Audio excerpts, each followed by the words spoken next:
Assalamualaikum warahmatullahi wabarakatuh. Apa kabar teman-teman semua? Senang sekali kita bisa berjumpa kembali dalam mata pelajaran pendidikan agama Islam dan budi pekerti.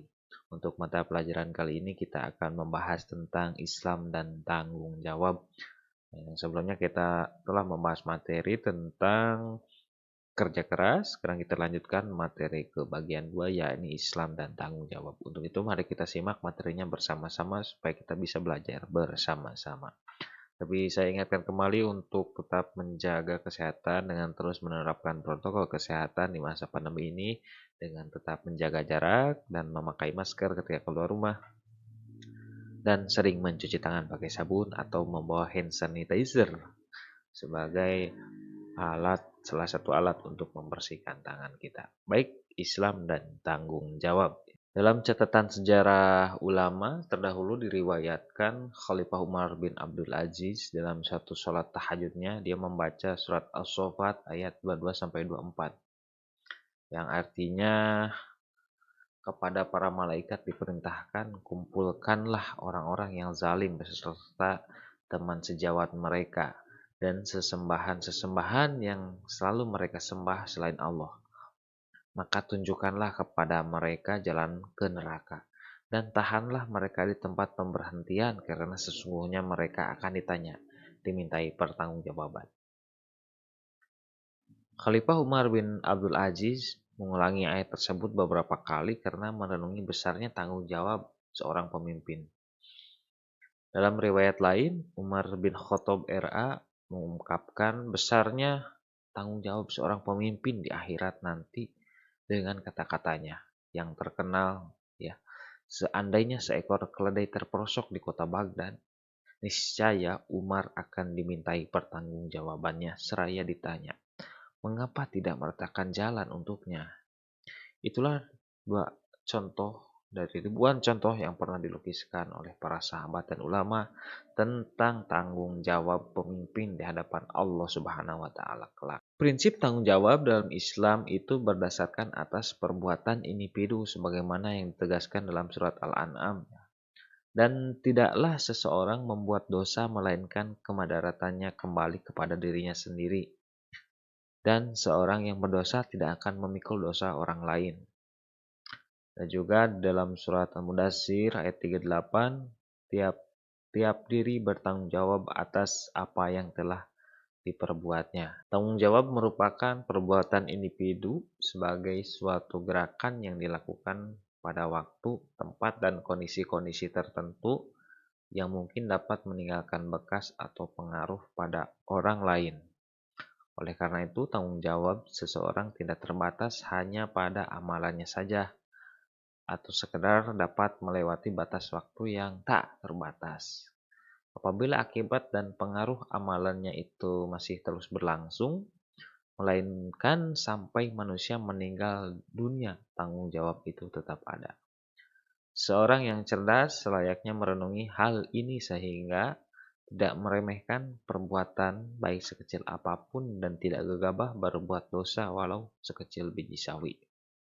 Mengapa demikian? Boleh jadi perbuatan baik atau jahat itu mula-mula amat kecil ketika dilakukan. Akan tetapi, bila pengaruh dan akibatnya terus berlangsung lama, bisa jadi amat besar, ya. Besar pahala atau dosanya. Dalam surah Yasin, Allah menjelaskan bahwa inna nahnu nuhyil mauta wa naktubu ma qaddamu wa asyarahum. Kami menuliskan apa-apa yang mereka kerjakan dan bekas-bekas yang mereka tinggalkan.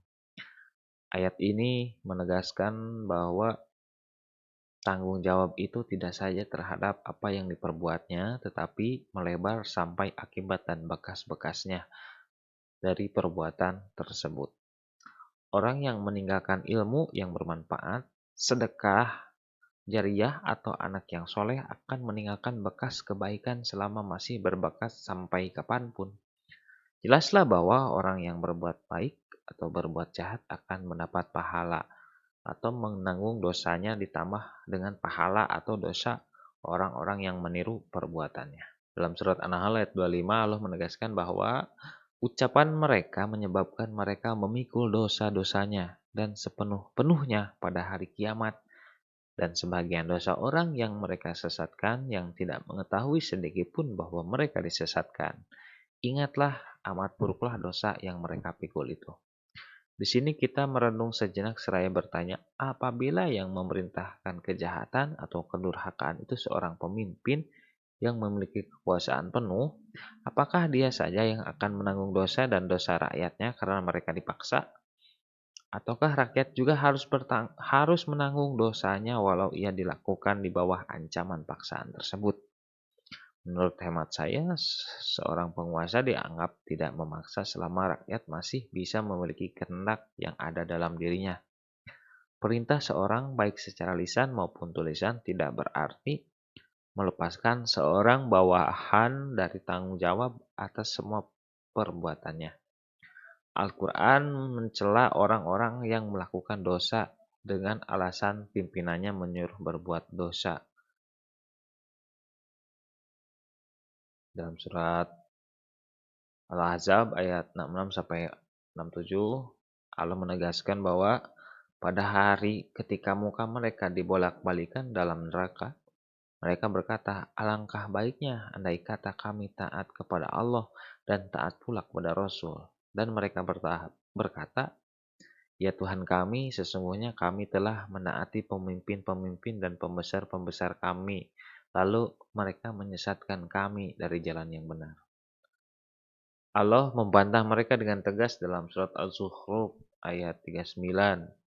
Harapanmu itu sekali-kali tidak akan memberi manfaat kepadamu di hari itu karena kamu telah menganiaya dirimu sendiri. Sesungguhnya kamu bersekutu dalam azab itu.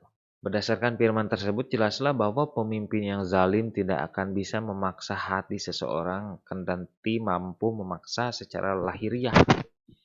Hal ini dikarenakan rakyat atau bawahan pun harus bertanggung jawab terhadap akidah dan perbuatannya dalam kondisi apapun, kendati diperintah atau dilarang oleh pemimpin yang zalim.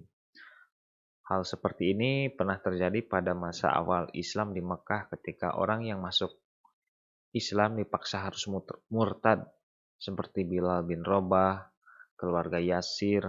Mereka dipaksa dan disiksa untuk menyatakan kekufuran, tapi sahabat-sahabat Nabi itu tetap menjaga imannya. Tanggung jawab seorang berkaitan erat dengan kewajiban yang dibebankan kepadanya.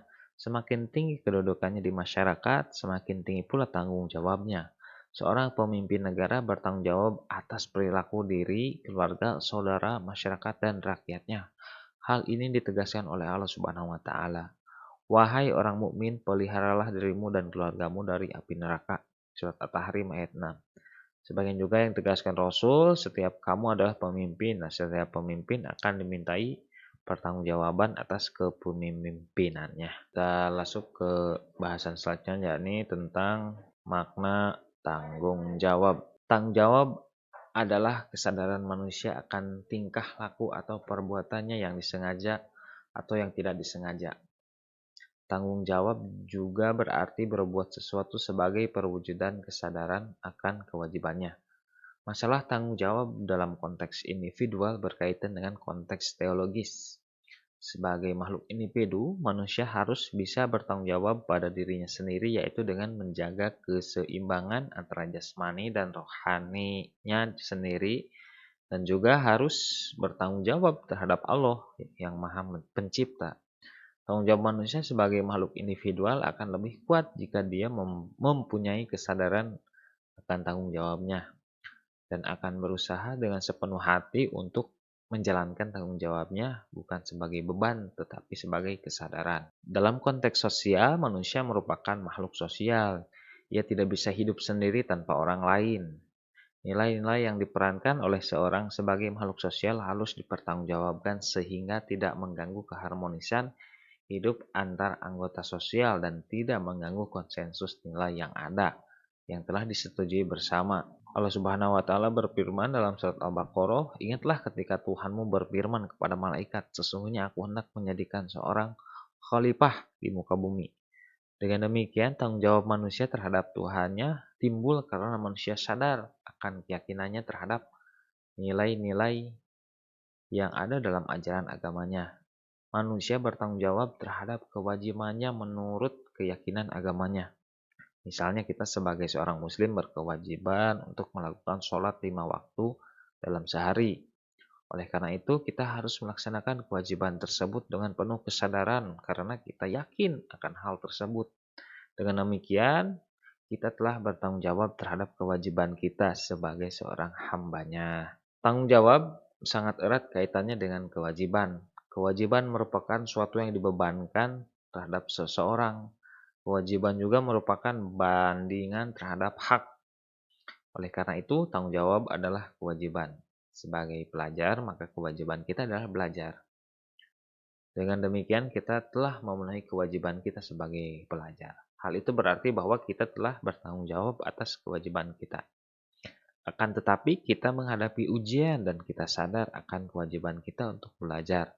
Tetapi kita tidak mau belajar dengan alasan malas, capek, segan, dan lain-lain. Itu berarti kita tidak bertanggung jawab terhadap diri sendiri. Orang yang bertanggung jawab dapat memperoleh kebahagiaan karena mampu menunaikan kewajibannya. Kebahagiaan dapat dirasakan oleh dirinya sendiri maupun orang lain.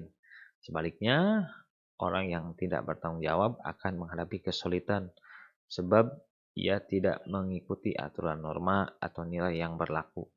Problema utama yang dirasakan pada zaman sekarang adalah rusaknya perasaan moral dan rasa hormat diri terhadap pertanggungjawaban. Baik, itu saja yang bisa saya sampaikan. Mudah-mudahan ada manfaatnya. Untuk kritik dan saran, silakan tulis di kolom komentar. Terima kasih. Assalamualaikum warahmatullahi wabarakatuh.